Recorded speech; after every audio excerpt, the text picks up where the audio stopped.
How we doing there, boys and girls? Manthieus here, and welcome back to another video.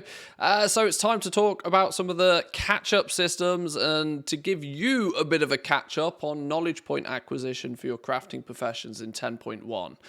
There's not a huge amount, quick disclaimer, there's not a huge amount that's changing in 10.1 regarding professions, but there have been steadily some quality of life features added to the game that some people might have missed. So consider this more of a refresher course than anything else.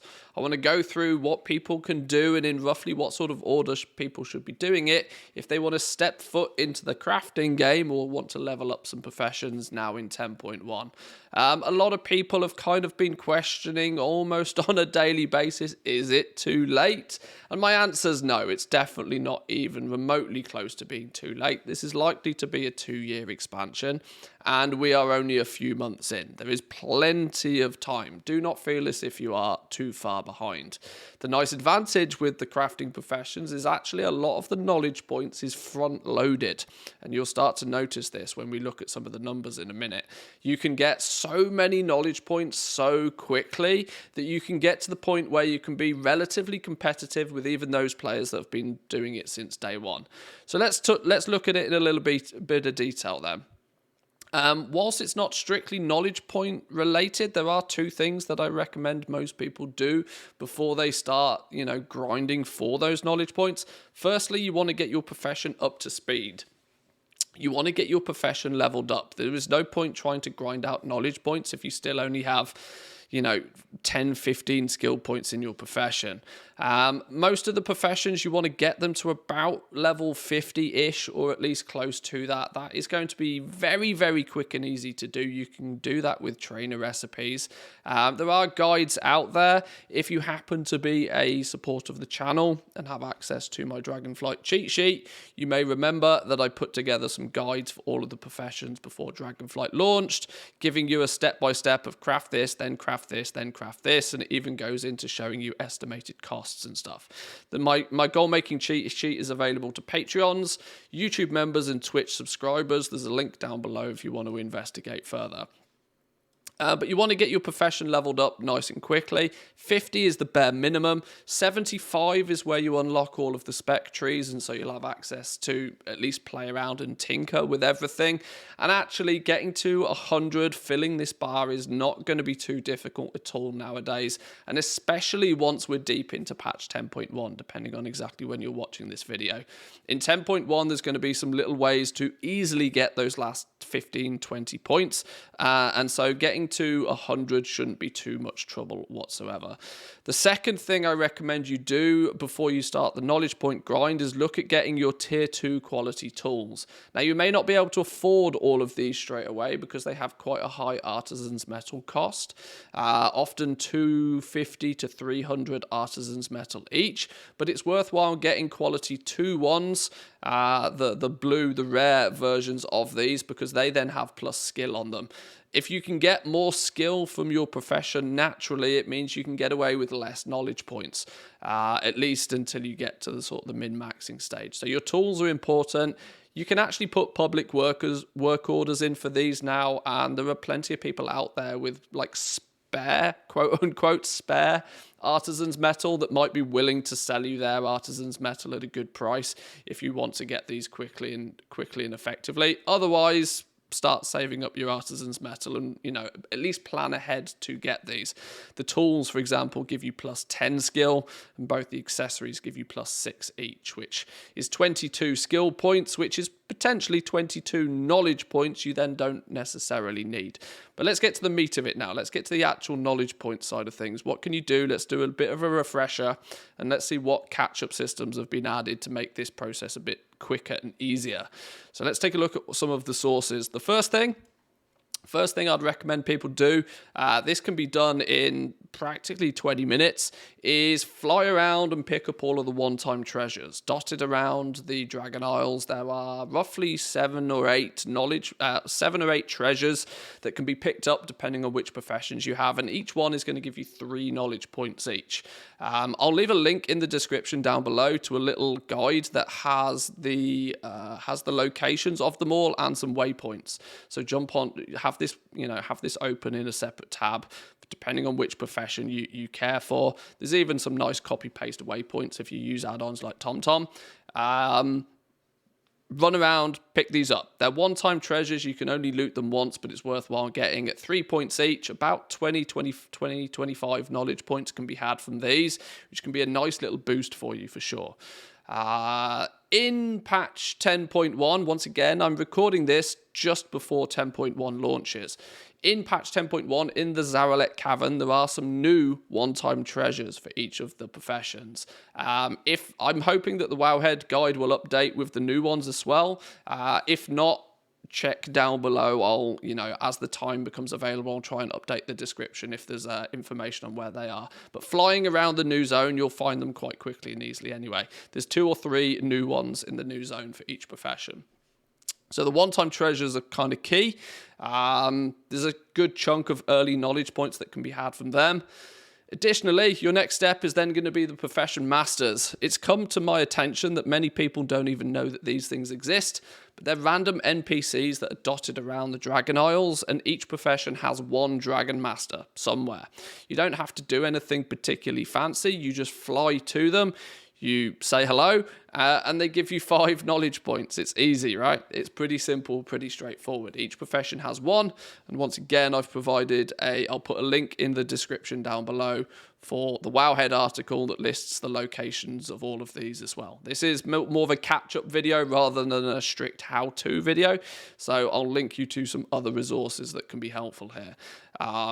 Go say hi. I think the only restriction is you do need to have 25 skill already in your profession, but if you've followed as I've suggested and already done some of that early leveling, you can go say hi to these guys and get your free knowledge points. Next on my list, I've got here the Artisans Consortium reputation. This is why I am standing here in Valdrakken.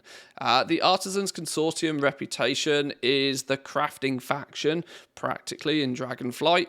And whilst they don't strictly have your normal reputation levels, where have they gone? Artisans Consortium, you can get them up to esteemed. And once you get esteemed, there are some knowledge point books that you can purchase. The reason I'm drawing attention to this is it's now account-wide. This is one of the things that's been updated since the game launched. Artisans Consortium rep is truly account-wide now, meaning if you've got the reputation on one character, it will follow across to your others. Rabul is the dude in Valdrakken. He's located just next to the work order stand. He will sell you 3 books. Now, you can only purchase these one time, which is why you can't actually see them, because I've already bought them. But they cost Artisan's Metal, and they're going to give you up to 45 knowledge points. A really, really big chunk of knowledge points. They're quite heavy on Artisan Metal cost, but you get refunded some Artisan's Metal when you learn it. So if you buy them one at a time, it doesn't actually cost anywhere near as much Artisan's Metal as is first advertised. But you should definitely get those. Some extra tips as well. It has been updated, the contract for the Artisans Consortium. If you have a contract running for the Artisans Consortium, it's now 150 reputation per world quest you do, which actually means even if you are not esteemed with these guys yet, spend the afternoon clearing your map of world quests on that character, and you can boost these to esteemed very, very quickly. This is not going to take you too much time if you're still sort of slacking, still lagging behind a little bit with the reputation with these guys. Put a contract on. They're super cheap on the auction house. A quality 3-1 is going to give you 150 rep per world quest and is a nice little catch-up mechanic for your Artisans Consortium reputation. As we're talking about reputations, the next logical thing to look at is increasing your renown level with the major factions. Each profession in the game has 2 factions that it's sort of linked to, and will give you, dependent on where you get within that renown tree, some bonus knowledge points. You get the first ones quite quickly and easily, about renown, I want to say roughly renown 12-ish. Let's see if I can quickly find it. Roughly renown 12-ish most of the time. You could see Here we go. Actually, Renown 14, for example, with the Centaurs, I would have gained some knowledge points by going back to the Quartermaster for the Centaurs. This pattern is true for all of the professions. Each profession has a linking to 2 of the factions. First one around level 13, 14-ish. The second one you can usually get towards the end. The catch-up aspect of this is that you can actually level the reps so much faster now than you could at the beginning of the expansion, especially if you've already done it once.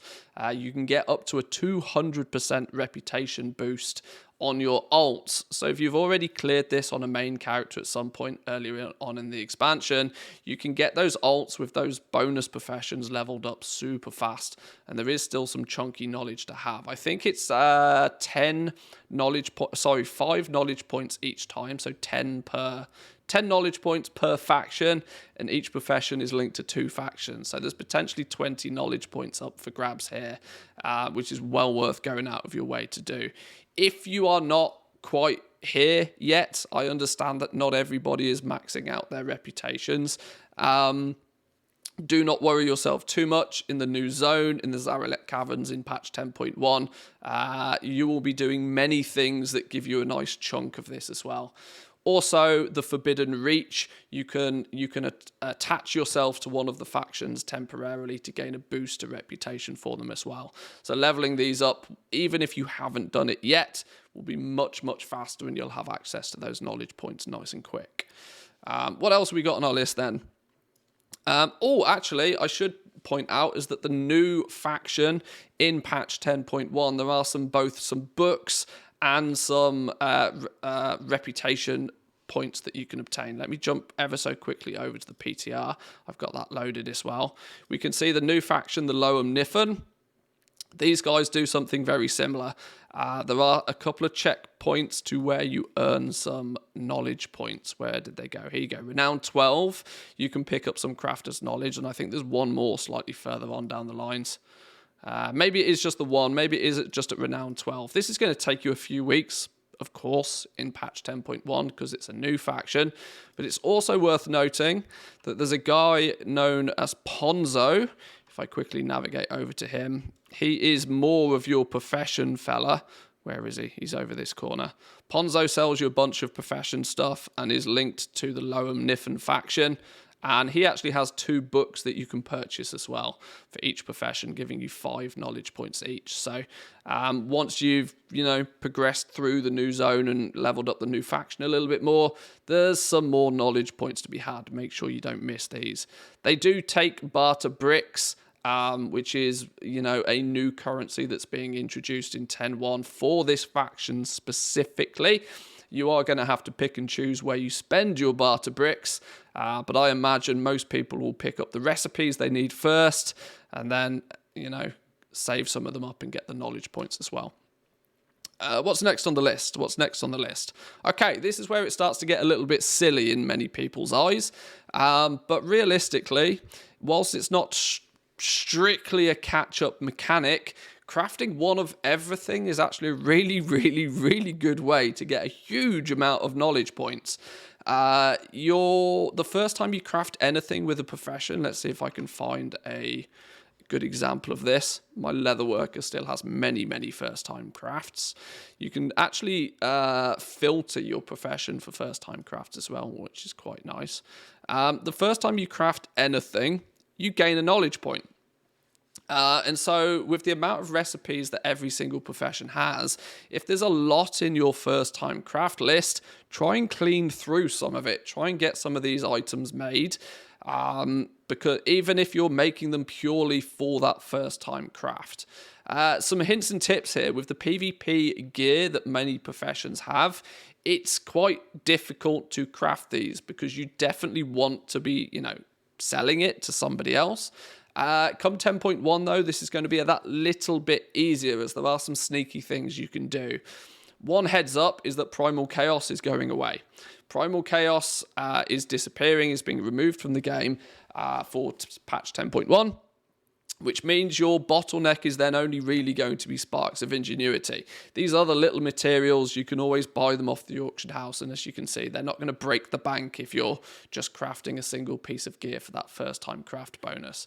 Your sparks are going to be the problem though, but what you can do, if you've completed patch 10.0 on one character already, you can get 5 sparks of ingenuity almost instantly the second you can get into Valdrakken on an alt. You can even do this with a class trial, which is quite interesting. So you don't even particularly need to have leveled up an alt per se.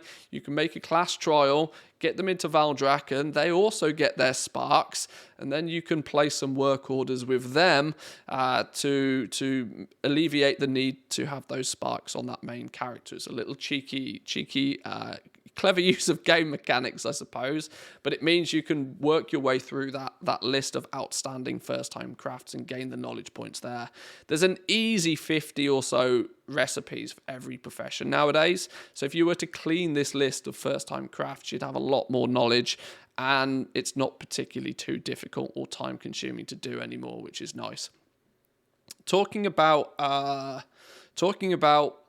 crafting one of everything, one source of recipes you may look towards is the auction house. And the big one here is predominantly if you are either a leather worker, a tailor, or a blacksmith. But the Season 1 PvP patterns, there's usually a bunch of them. They're now very cheap, at least compared to what they were at the start of the season. Season 1 recipes are very cheap. And more importantly, going into Season 2, the Season 1 recipes will be able to be purchased with just marks of honor. So if you're really short on gold, if you don't want to spend the gold on the pattern, you will actually be able to purchase it with some marks of honor if you've got some spare from your PvP adventures. In Season 2, though, Season 2 patterns are going to be found in the same fashion. They're going to be awarded to you by winning in PvP, or alternatively, they can be purchased off the auction house. It's usually 7 or 8, probably 8, I think, patterns at least for some of the bigger crafting professions there. So that can be a big cheeky source of knowledge points as well. And that's mostly it for the catch-up sort of stuff. Then you get into the weekly activities, which most people have been doing quite regularly. To give a very brief overview of these, the weekly activities is usually a single crafting quest to where you're requested to craft something. That something tends to change most week and is usually given by the NPCs in Valdrakken close to your crafting table. You also have a collection quest, which is usually given by the NPCs just next to the crafting order section. There's a work order quest that some professions have, not all of them, which is provided by Asley, just to the right-hand side here each week. You can collect 2 knowledge points each week by farming dirt piles. There are 2 actual specific items that can drop for you. There's also 2 items you can farm for mobs out in the world. And additionally, in 10.0.7, there is the Artisan Curio, which can allow you to spawn a rare in the zone, which will then reward you a knowledge point each week as well. So there's roughly 15 or so points to be had each and every week, which reset weekly. But, you don't need to worry too much about these until you've, done everything above this. There's, I've not done the exact numbers, I've not done the exact maths on this, but I do have the suspicion that there is probably a good 150 to probably nearly 200 knowledge points to be obtained very quickly. This is, a couple of afternoons, a couple of evenings worth of effort to get yourself up to speed. And with a good 200 knowledge points under your belt, you can be competitive. You can fill a couple of trees almost in some professions with 200 knowledge points. And if you spend them wisely, you should be able to at least compete with the big boys out there and hopefully get your share of the gold, get your share of the profits. So I hope that helps you, boys and girls. If you've got any further questions about this, please feel free to use the comment section down below or jump into the Discord. At the moment, because it's, you know, it's patch season right now, there's lots of discussions going on in there about all things goal making. Feel free to ask your questions. There's many helpful people that will look to assist if I'm not there to do it myself. So yeah, there we go, boys and girls. I hope that was helpful. Give the video a like, consider subscribing if you're new around here, and I'll see you all next time. Peace.